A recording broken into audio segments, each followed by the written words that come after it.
सारे कट्टे दियो ने कोई मतलब मैं ही गल की भी मेरी आवाज ते कोई कहना जी ई बाबे दी आवाज ते सारे आवे ठीक है तू तो नहीं करो ये जेड़ा तोड़ा सामान पे ना घर च कीमती जिवें जानवर पे खड़े थे तोड़े ठीक है बाल इन्ना को महफूज मकाम ते घेन वणो ये पुलिस तारी मदद वास्ते ही गल हुई वदी है कि तोड़ा कोई मसला है कोई ये टाइम तो पहले तक को कहीं महफूज जगह ते भेज दो हां ये जेड़े ताने तुसा जिवें पूछते पे भी वाकई आंदा पे वाकई सैलाब आंदा पे और चंगा पानी 2,50,000 क्यूसेक आंदा पे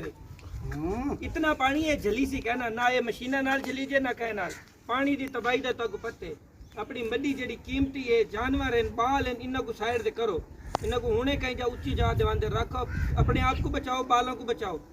ये सारा जान माल बड़ा कीमती है ये तो पुलिस वाले ही गल टुरे वदे भी तोड़ा जेड़ा ना खैर खाई करूं तोड़ा ख्याल रखो जी हां